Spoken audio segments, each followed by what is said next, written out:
Welcome to our channel. Today Bible verse in Tamil.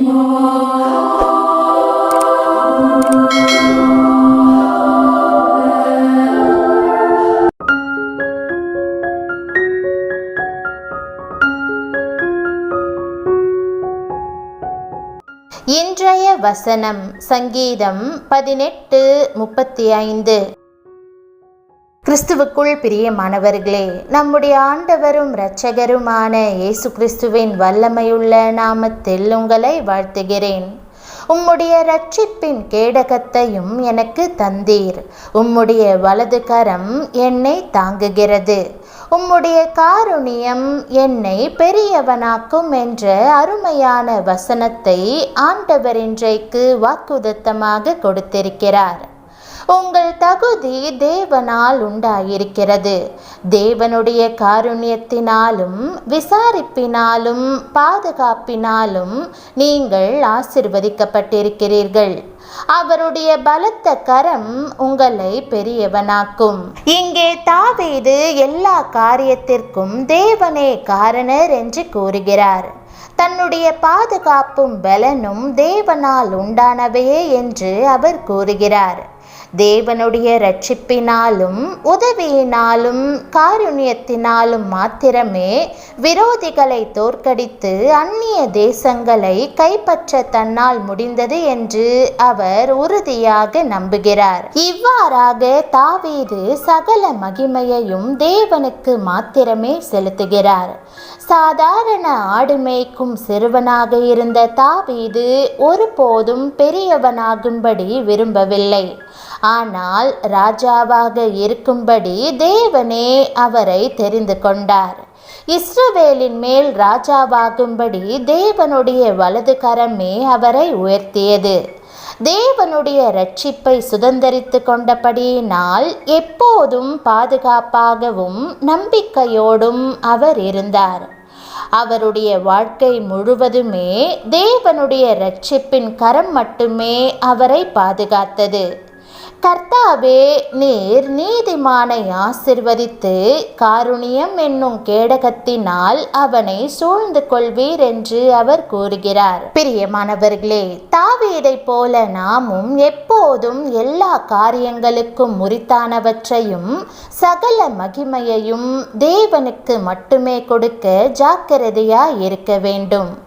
ஆகவேதான் பவுல் எங்களால் ஏதாகிலும் ஆகும் என்பது போல ஒன்றை யோசிக்கிறதற்கு நாங்கள் எங்களாலே தகுதியானவர்கள் அல்ல, எங்களுடைய தகுதி தேவனால் உண்டாயிருக்கிறது என்று கூறுகிறார்.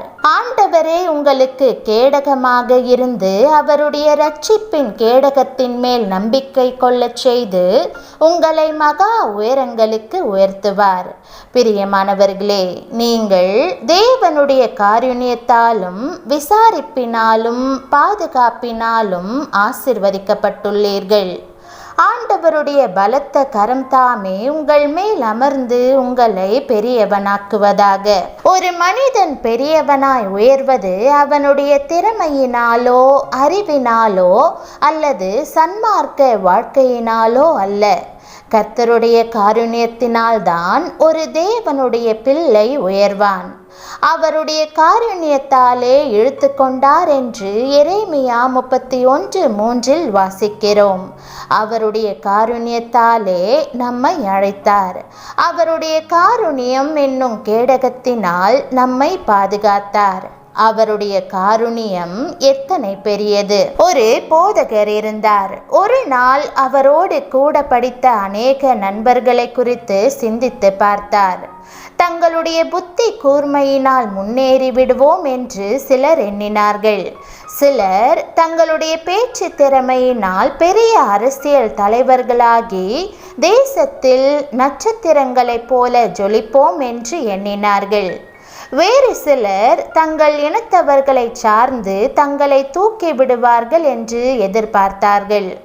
ஆனால் அவர்களில் ஒருவராகிலும் தங்கள் முயற்சியினால் பெரியவர்களாய் இருந்ததை அவர் காணவில்லை.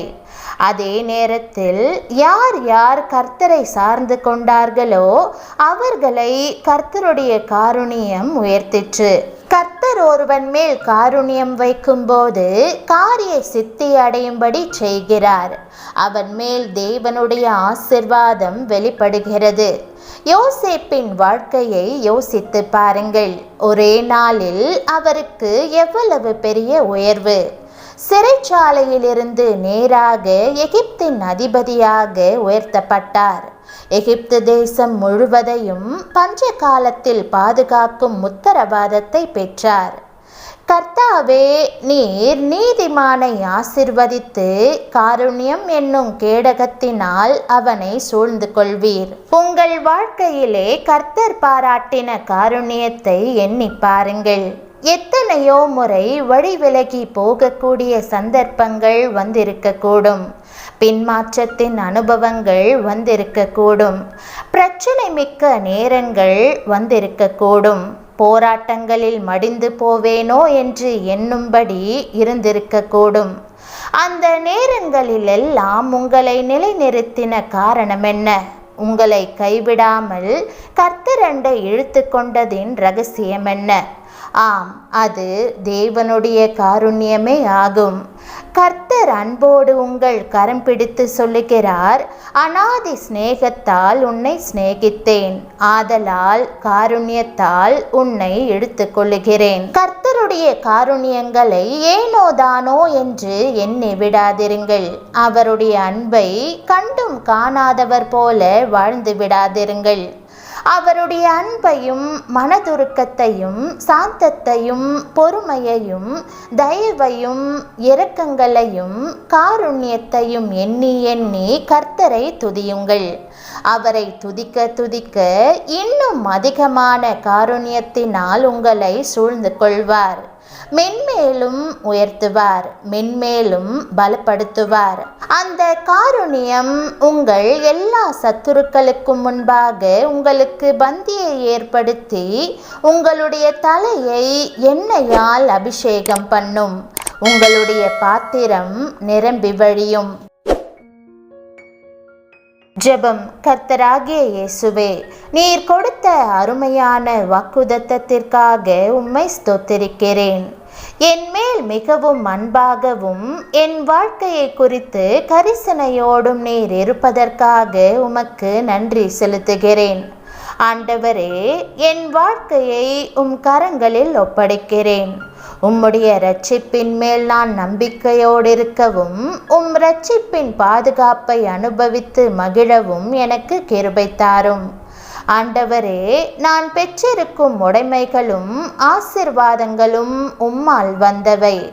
என் வாழ்வில் நீர் எல்லாமுமாக இருப்பதற்காக உமக்கு நன்றி செலுத்துகிறேன். உம்முடைய தயவினால் என்னை சூழ்ந்து கொண்டு என் கையின் பிரயாசங்களை ஆசிர்வதிக்க வேண்டும் என்று ஜெபிக்கிறேன்.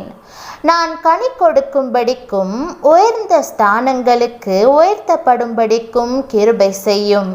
இயேசுவின் நாமத்தில் ஜெபிக்கிறேன் நல்ல பிதாவே, ஆமேன்.